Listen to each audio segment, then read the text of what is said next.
Assalamualaikum warahmatullahi wabarakatuh dan salam sejahtera. Saya wakil daripada Perbadanan Pengurusan Sisa Pekerja dan Pemberian Awam SW Corp di bawah Kementerian Pembangunan dan Kerajaan Tempatan. Hari ini saya akan memberi sedikit perkongsian tentang salah satu kempen yang dilaksanakan di SW Corp, iaitu kempen Hargai Makanan Elak Pembaziran. Secara amnya kempen ini adalah bertujuan untuk mengurangkan sisa makanan daripada dibuang terus ke tapak pelupusan. Seterusnya, sebelum kita pergi lebih lanjut berkenaan dengan kempen Hargai Makanan Elak Pembaziran, kita tahu apa itu sisa makanan. Sisa makanan didefinisikan sebagai bahan-bahan makanan yang tidak lagi diingini sama ada mentah ataupun masak yang dibuang berpunca daripada proses termasuk pengeluaran, perprosesan, pengangkutan, pengagihan dan pengambilan makanan. Seterusnya, 4 jenis kategori sisa makanan iaitu pertama sisa dapur, kedua baki makanan, ketiga makanan lupuk yang dah tercemar dan keempat adalah makanan yang dibazirkan. Okey, seterusnya kita lihat janaan sisa pekerja di Malaysia dari tahun 2020 sehingga 2022. Setiap tahun terdapat peningkatan tetapi tidaklah begitu drastik. Dan pada tahun 2022, rakyat Malaysia menjana sebanyak 38,259 tan sehari. Seandainya tuan-puan nak jumlah janaan sisa pekerja selama setahun, tuan-puan daratlah dengan 365 hari. Dan berdasarkan GSR report pada tahun 2012, setiap individu di Malaysia menjana sebanyak 1.17 kilogram sisa makanan setiap hari. Okey, kita lihat pula kompendia sisa pepejal. Okey, berdasarkan skrin di hadapan tuan-puan boleh tengok sisa makanan adalah jenis sisa pepejal yang paling tinggi dijana oleh rakyat Malaysia, iaitu sebanyak 44.5%, diikuti dengan sisa plastik, lampin pakai buan dan seterusnya.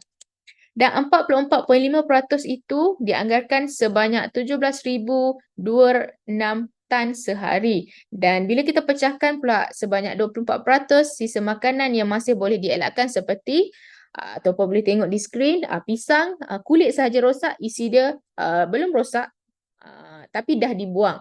So maknanya sisa makanan tu tak perlu dibuang, buang je kulit dan tuan-puan boleh makan, isi dia macam biasa. Dan expired date kita kena tahu beza use by, best before dan expired date. Dan untuk buah, kadang-kadang orang buah yang rosak bila kita beli kedai, satu bungkus tu ada buah yang tak begitu elok kulit dia, masih boleh dimakan isi tapi dah dibuang. Yang tu adalah kategori sisa makanan yang boleh dielakkan. Dan 76% sisa makanan yang tidak boleh dielakkan seperti tulang ikan, tulang ayam, kulit buah, okay, kulit-kulit apple. Tapi kita masih boleh selamatkan melalui pengkomposan yang betul. Dan kadar janaan sisa pekerja di premis kediaman bagi negara di Asia Tenggara sangat mengejutkan. Malaysia menghasilkan jumlah penjanaan sisa makanan per kapita paling tinggi di wilayah Asia Tenggara, iaitu sebanyak 91 kilogram per kapita setiap tahun. Kalau tuan boleh tengok, negara Malaysia menghasilkan sangat tinggi berdasarkan United Nations Environmental Program pada tahun 2021.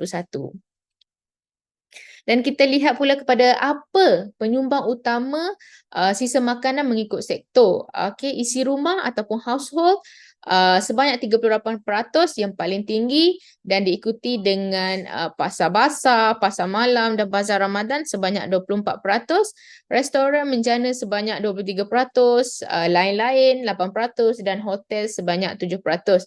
Okey, kalau tuan-puan tengok isi rumah, okey, adalah paling tinggi. Okay, so apa kita nak buat? Apa cara kita nak mengurangkan isi rumah ni daripada terus menjana sisa makanan? Okay, kita akan lihat sebentar lagi di slide seterusnya. Secara purata, keluarga Malaysia yang mempunyai 4 orang ahli keluarga membazirkan sebanyak 500 gram sehingga 800 gram makanan yang tidak dimakan setiap hari. Dan bila kita convertkan kepada kerugian dalam mata wang sebanyak RM2,600 setiap tahun. So dia sama dengan gaji freshie kerja kerajaan. Okey. Seterusnya, bila kita bandingkan pula dengan pembaziran makanan ni dengan minit penggunaan air, kadar penggunaan air, Bila kita membazirkan 500 gram nasi bersamaan dengan 60 minit air yang mengalir dibazirkan. 500 gram ayam yang dibazirkan bersamaan dengan 100 minit air yang mengalir terus ya. Dan last sekali 120 gram coklat bersamaan dengan 90 minit air yang mengalir. Okey. Berdasarkan tinjauan dan tingkah laku masyarakat terhadap amalan hargai makanan yang dilaksanakan pada tahun 2023 pada 28 Mac sehingga 16 April yang melibatkan 2,079 orang responden, 69.6% sebilangan isi rumah tidak menghabiskan makanan, 42.6 makanan dibiarkan terlalu lama dalam peti sejuk atau peti sejuk beku, dan 40.8 beli terlalu banyak makanan, 40.5% masak terlalu banyak, dan 37.9 tidak menyimpan makanan dengan kaedah yang betul. So basically ni adalah 5 punca utama pembaziran makanan berlaku berdasarkan kajian tingkah laku rakyat Malaysia yang dilaksanakan oleh SW Corp. Okey, bila kita pecahkan pula 65.5% responden berpendapat bahawa mereka menguruskan sisa makanan dengan baik. Okey, bahan makanan yang sering dibuang contohnya sisa dari bahan mentah sebanyak 53.4%, makanan sedia dimakan sebanyak 26.2%, sayur-sayur dan buah-buahan sebanyak 9.9%, makanan sedia dimasak 7.6% dan bahan mentah sebanyak 2.9%. Dan yang paling tinggi adalah sisa dari bahan mentah. Okey, kenapa sisa daripada bahan mentah kita sering buang? Okey. Ini adalah kesan pembaziran makanan kepada negara, okey, terutamanya kepada individu, kepada negara dan kepada persekitaran. Okey, masalah pertama adalah masalah kepada pengurusan sisa pejal di Malaysia. Kedua, merugikan duit, sama ada merugikan duit negara, merugikan duit kita sendiri. Okey, dan mencemarkan alam sekitar sekiranya kita buang sisa makanan terus dan penjanaan sisa makanan terus meningkat, dia akan mencemarkan alam sekitar dan seterusnya akan merugikan masa. Okey, tips elak pembaziran makanan. Okey, kita ada perancangan sebelum, semasa dan selepas. Okey, sebelum adalah perancangan pembelian.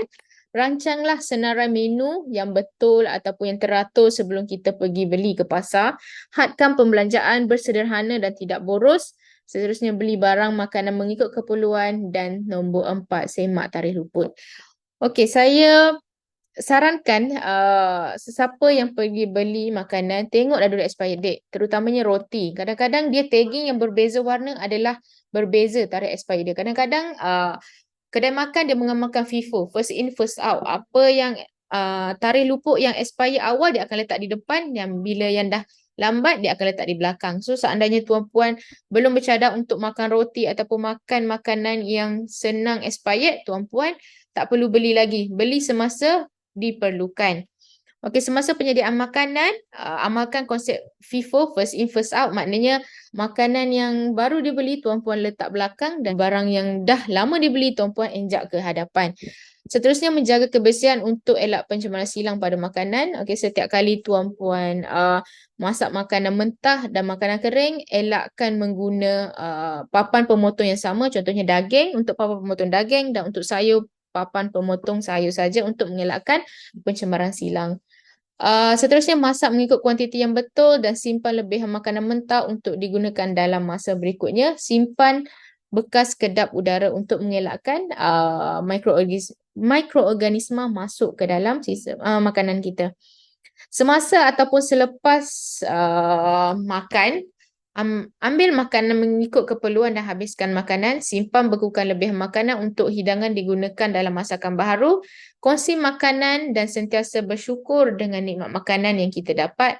Dan seandainya semua di atas tuan-puan dah buat tetapi masih tidak boleh diselamatkan lagi sisa makanan, silalah kompos sisa makanan tuan-puan mengikut cara yang betul. Tak perlu ada mesin kompos, boleh je kompos di rumah. Kalau seandainya tuan-puan cakap, saya tak boleh kompos sebab saya tinggal di rumah tinggi, masih ada cara yang tuan-puan hanya beli bekas sahaja, tong sahaja, menggunakan teknik pengkomposan bokashi, tuan-puan boleh menghasilkan kompos sisa makanan untuk dijadikan baja kepada tumbuhan.